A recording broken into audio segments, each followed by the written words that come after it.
Tugas ulama itu khodamatu hadal qaun, mengkhidmati semua alam raya ini. Dan jangan pernah putus asa, misalnya melihat non muslim terus kamu putus asa, ini non muslim enggak. Bisa saja suatu saat rubbama aslama fakhasuna islamu, bisa saja dia Islam fakhasuna Islam. Nah, ini wirasah nabawiyah, karena dulu Nabi ketika dari kampung Abdi Yalil dan disakiti, malaikat Jibal itu usul supaya kampung itu dihabisi. Kata Nabi apa? La bal arju ayukhrijawah min aslabihim ma ya'buduwaha wa la yusyriku bihi syai'an. Bisa saja bapaknya masih kafir, anaknya Islam, cucu-cucunya apa? Islam. Kayak apa Nabi itu? Rojaknya Masya Allah. Nah kemudian ini kembali ke tasbih tadi. Kata Ibnu Hajar al-Asqalani, yukhadu min hadal hadis anna dzikral hasil min bani Adam a'la wa asyrafu min adzikri al-hasil min al-malaikah li khusuli dzikril adamin ma'a kasratis syawaghil wa wujudis sawarif wa sudurihi fi alamil ghaibi bi khilafil malaikati fi dzalika kulli. Jadi kita ini enggak melihat Allah langsung, enggak melihat surga langsung, enggak melihat neraka langsung. Tapi cara kita zikir, wis nak wis di neraka yo nuwangis tenan. Padahal yo ora mesti mlebu neraka, lha nuwangis tenanan. Kayak apa iman kita? Nah, iman seperti ini sesuai kriteria awal sing dikersana Allah, alladzina yu'minuna bil ghaib. Maka andekan saya ini kok dikasih mukasyafah sama Allah untuk melihat surga, saya milih enggak melihat supaya ngikuti yang tetap ghaib.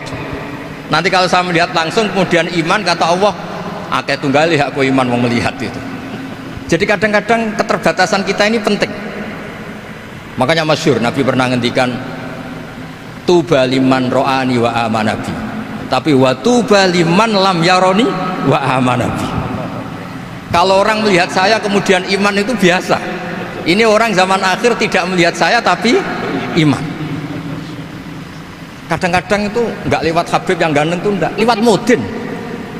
Mudin di kampung rapati di duwe, ini mulang tauhid ya mandi. Islam itu digawa Habib ya mandi, digawa menteri ya mandi, digawa Mudin ya mandi. Karena Islam itu kafatal, napa kafatal binnah. Sehingga ada orang ditanya, dengan apa kamu tahu kalau Tuhan itu satu? Orang ini dengan enteng menjawab, innal isnaini, angka 2, 3, 4 dan seterusnya, nisbatu dzalika ilal wahid nisbatul far'i ilal asli. Jadi segampang itu nerangkan ayat qul huwallahu ahad, Allah itu satu. Karena angka itu 2, 3 sampai 1 miliar 1 triliun, nisbatu dzalika ilal wahid nisbatul far'i ilal asli. Semua itu asal usulnya satu. Begitu juga begitu gampangnya Syekh Nawawi Al-Bantani menerangkan kenapa bismillah itu dimulai ba. Huruf hijaiyah kan alif, tapi kalau bismillah dimulai dari satu ba. Ba itu ada titik satu. Anda gambar kambing, gambar apa saja, gambar Anda entah baik entah jelek, itu tetap dimulai satu titik. Nah satu titik ini disebut nuktotil wujud, asal usul wujud. Sebab itu kitab I'anatul Thalibin, tadi Habib Nabil cerita sanad-sanadnya Mbah Mun. Sebetulnya kalau boleh angkuh, yang berhak cerita itu saya, karena kitabnya milik saya. Tapi beliau tak kasih terus cerita, ya alhamdulillah ada penyambungnya gitu. Nanti tak kasih lagi beliau. Ya memang yang paling berat beliau karena turunannya itu. Tapi kitabnya dari saya, jadi ya satu-satu. Kitab I'anatul Thalibin itu dikarang oleh ulama top, namanya Sayyid Abi Bakar Sato. Beliau punya murid yang sangat terkenal di Indonesia, namanya Syekh Mahfud At-Turmusi. Syekh Mahfud ini punya murid, diantaranya yang paling terkenal tentu Mbah Hashim sama Mbah Ahmad Dahlan, pendiri Muhammadiyah. Jadi kemudian kitab I'anah ini populer sekali untuk menerangkan fikih-fikih di Indonesia. Termasuk cerita bahwa wujubul jihad itu wujubul wasail lal maqasid. Jadi jihad itu wajib, itu wujubul wasail lal maqasid. Sama cari di sarah. Sekiranya dakwah itu bisa tidak dengan jihad, dengan pengajian kayak Majelis Rasulullah, kayak Majelis Nurul Mustafa, kayak kiai-kiai kampung, itu sudah cukup karena sudah isolul maksud, orang sudah menjadi kenal Allah Subhanahu wa taala. Sebab itu ketika Sayyidina Ali diutus di beberapa peristiwa termasuk di Khaybar, Sayyidina Ali didhawuhi la ayyahdiyawu bika rajulan wahidan khairan laka min humrin na'am. Ada satu saja yang Islam karena kamu itu lebih baik daripada kemenangan. Nah, kemudian ini supaya otoritatif menghormati masjid ini, Masjid Istiqlal, masjid yang luar biasa bersejarah. Saya baca keterbatasan kita, tapi ini menjadi kelebihan. Ini hadis di Shahihul Bukhari. Nanti sebagai cirinya saya tinggal supaya ini tadi otoritatif tadi, supaya semuanya pakai sanad. Ini hadis dari Shahihul Bukhari, sehingga Anda tidak perlu tanya ini sahih apa enggak, karena ini di Shahihul Bukhari ikutnya nomor hadisnya itu 6408. Monggo kalau mau dihafal. Biasanya jenengan kan hanya hafal Arba'in Nawawiyah. Ini hadis ini nomor 6408. Ada keterbatasan yang akhirnya menjadi kelebihan kita, yaitu kita tidak tahu Allah Subhanahu wa taala. Suatu saat para malaikat ditanya, apakah mereka yang membaca tasbih di sini, misalnya di Istiqlal ini, ngerti saya? Kata Allah. Kata malaikat, tidak tahu. Fayaqulu hal ra'auni. Qal fayaqulu nala wallah ma ra'auka. Qal fayaqulu kaifa la ra'auni. Yaquluna wa asyadda laka ibadatan wa asyadda laka tamjidan wa aktsara laka tasbihan. Andaikan manusia itu ngerti engkau ya Allah, maka tasbih mereka ini akan lebih dari kita. Saya beri contoh, ini terutama untuk dzurriyyah Rasulullah SAW. Nabi itu manusia, basar, tapi lakal basar. Nabi ketika muji Allah Subhanahu wa taala ini supaya kalau sholat jangan hayati. Misalnya pertama muji begini, lakal hamdu mil'us samawati wa mil'ul ardi. Kebanyakan di Jawa memang baca pakai rofaknya mil'u, tapi di beberapa sanad dibaca mil'a, itu urusan i'rab lah. Engkau itu saya puji seluas langit dan bumi, seluas langit dan bumi. Seluas langit dan bumi itu nggak keren, karena langit ini tetap mahsurah, as-samawat ini apapun luasnya langit itu tetap terbatas. Bumi apapun luasnya juga terbatas. Apa yang diteruskan oleh Rasulullah SAW? Wa mil'u ma syi'ta min syai'in ba'du. Dan pujian saya ini ya Allah sesuai kehendakmu, sejumlah kehendakmu, karena ini yang tidak terbatas. Begitu juga ketika Nabi dengan keterbatasan sebagai manusia, bukan sebagai habibullah, atas nama manusia. Nabi itu punya dua sisi, kadang sebagai bashar, kadang sebagai habibullah, dan sama-sama penting untuk mengawal Islam ini. Saya ulang lagi, sama-sama penting untuk mengawal Islam ini. Ketika Nabi sebagai bashar ngendikan begini, la nuhsi Allahumma lakal hamdu hamda yuwafi ni'amaka, misalnya pakai mukhatab, wa yukafi umazidak. Saya memuji engkau ya Allah dengan pujian yang sesuai jumlah nikmatmu, wa yukafi umazidak, dan bisa berserasian dengan tambahan-tambahan nikmatmu. Tapi apapun luasnya nikmat itu terbatas, sehingga Nabi nambahi, la ukhsi thana'an alaika anta kama atneta ala nafsik. Saya muji ini tidak terhitung, sama sejumlah pujian yang engkau lakukan. La ukhsi atau la nukhsi thana'an alaika anta kama atneta ala nafsik. Sehingga ini kreasi-kreasi Bani Adam yang malaikat itu tidak bisa. Saya ulang lagi, ini kreasi-kreasi Bani Adam yang bakat malaikat itu tidak bisa. Ini saya baca di kitab Fathul Bari, ini sarahnya kitab Bukhari. Kata Imam, ini saya ulang lagi, ini kata Imam Ibnu Hajar al-Asqalani, pensarah terbaik Bukhari. Jadi Sahihul Bukhari itu punya sarah paling terkenal namanya Fathul Bari. Itu gurunya Syekh Zakaria Al-Ansari. Syekh Zakaria itu dikenal sebagai Syekhul Islam. Itu berkahnya punya guru alim banget, kereng. Ibnu Hajar al-Asqalani itu kereng itu keras. Kalau muridnya tidak bisa itu keras sekali, tapi urusan ngaji saja. Terus punya murid itu pinter sekali, namanya Ibnu Hajar al-Haytami.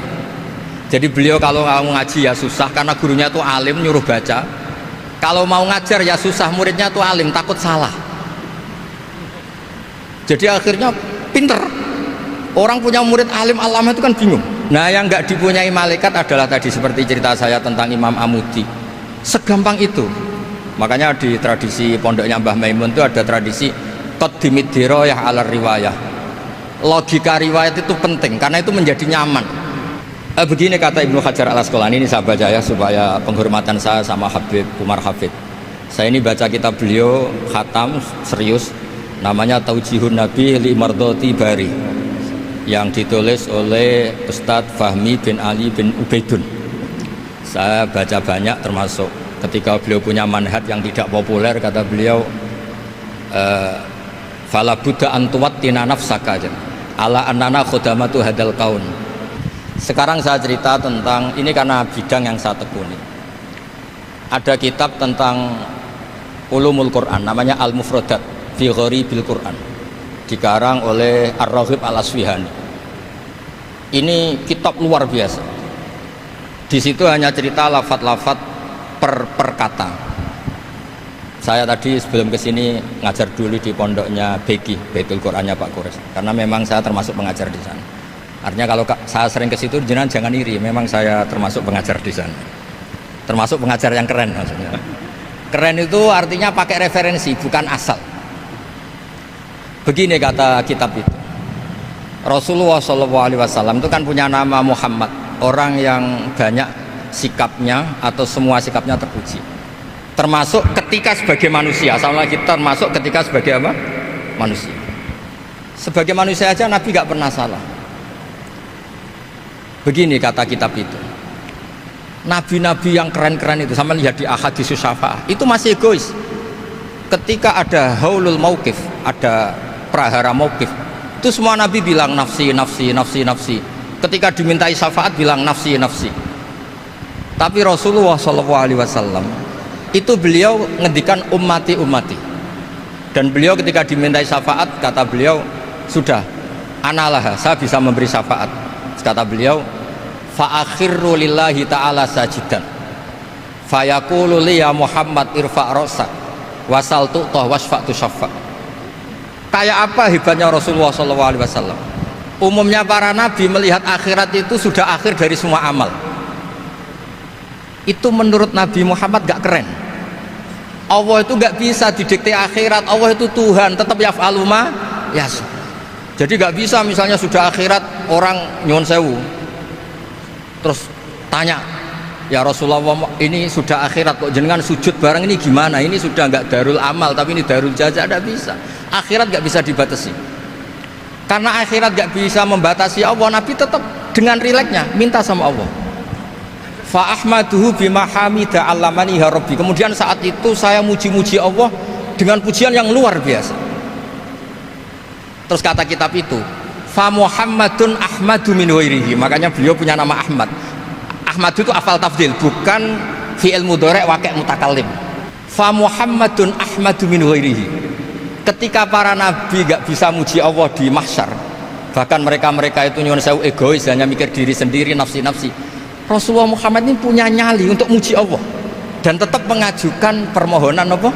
Disebut fa Muhammadun Ahmadu min ghairi. Sampean lihat di Bukhari, di Muslim, fa ahmadu fi mahamida allamaniha rabbi.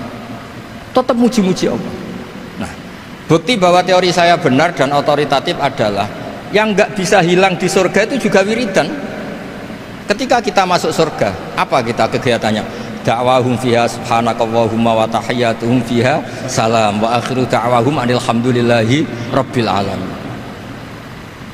Nah, kemudian ini juga yang terus kemudian dinyatakan al-baqiyatus sholihat. Ini kalimat-kalimat yang abadi. Karena apa? Di dunia ya kita bilang subhanallah alhamdulillah, di akhirat dia bilang subhanallah. Kayak apa kerennya kita sebagai Bani Adam. Nah, makanya disebut alladzina yu'minuna bil ghaibi. Wong tidak melihat Allah, tidak melihat surga, tidak melihat neraka, tapi iman kita ini kayak iman sing musyahadah. Iman sing hakul yakin, ainul yakin. Kenapa demikian? Ya karena tadi kita diajari terus menerus oleh Rasulullah SAW. Yang terakhir saya cerita mukjizat. Ini juga terkait dengan betapa mudahnya hadaddin ini di logika, dicerna. Kata Rasulullah SAW, sabda Nabi di hadis, salang lagi ini hadis sahih di bab awal Fadailul Quran di Sahihul Bukhari. Dicek, kalau gak percaya dicek. Ma minal anbiya'i nabiyyun illa u'tiya minal ayati ma misluhu amana alaihil bashar. Wa innama kana alladzi utitu wahyan auhahu wa ilayya fa arju an akuna aktsarahum tabi'an yaumal qiyamah. Enggak ada nabi kemudian kecuali dikasih wahyu, dikasih mukjizat. Dan mukjizat ini dahsyat sehingga orang itu dipaksa iman. Kayak Nabi Soleh, ada unta besar keluar dari batu. Nabi Musa punya tongkat dipukulkan ke Laut Merah langsung menyibak jadi daratan. Tapi kata Nabi Muhammad SAW, saya itu tidak punya mukjizat kayak itu, juga gak ingin. Saya ini dikasih mukjizat Al-Quran, dan saya berharap karena mukjizat Quran ini adalah terus kemudian umatku menjadi yang terbanyak ila yaumil ya. Sekarang kita berlogika, ini kata kitab Fathul Bari lagi, kita berlogika, ajaza yu'jizu ijazan, sesuatu yang menjadikan orang lain gak mampu disebut ijaz. Kemudian karena ayat menjadi mukjizat, sesuatu yang kita sepakat tidak mampu. Nah kalau itu masalahnya, tongkat dipukulkan laut kemudian menjadi kering, kita mampu enggak? Enggak kan? Tapi pertanyaannya, Anda bikin nyamuk mampu enggak? Enggak kan? Anda bikin sapi, bikin unta mampu enggak? Enggak kan? Makanya Nabi Muhammad SAW cukup, sudahlah kamu itu manusia, bahkan sekedar menciptakan lalat itu enggak bisa. Inna Allaha la yastahi ayyadriba masalam ma'aba'udatan. Kemudian mukjizat ini sama Nabi dicontohkan hal-hal yang keseharian kita. Wa min ayatihil lailu wan naharu wasyamsu wal qamar. Sekarang peristiwa laut dibelah Nabi Musa dengan matahari yang nggak pernah turun mesin, itu keren mana coba? Keren matahari yang nggak pernah turun mesin. Terus kata Ibnu Hajar al-Asqalani, li'annal mu'jizat al-madiyah kanat khisyatan tusyahadu bil absor kana qati soleh wa asa Musa wa mu'jizatul Qur'an tusyahadu bil basirah fakana man yattabi'uhu atau yatba'uhu li ajliha aksar fa innal ladhi yusyahadu bil absor yang qaridu bingkiradi musyahidihi wal ladhi yusyahadu bil basirah bakin, ya saya ulang lagi, bakin, ya bagian terus disaksikan orang sing ja'a badal awali mustamirran. Begini logikanya, mukjizat kayak nakoti Soleh atau Asa Musa yang terkenal, saya andaikan jadi umatnya Nabi Musa terus dikasih tongkat itu, terus bisa apa coba? Ketika kita punya utang disuruh nyaur, ya nggak bisa dipakai jaminan kan. Sudah gitu orang tanya ini asli apa enggak, kalau asli buktikan, kan ya repot. Tapi kalau kita jadi umatnya Rasulullah SAW ditunggoni Quran, punya banyak masalah resepnya sabar. Kalau nggak bisa sabar ya nyari kiai-kiai tukang ijazah, anak menodongannya mandi. Karena orang mensifati Allah itu macam-macam.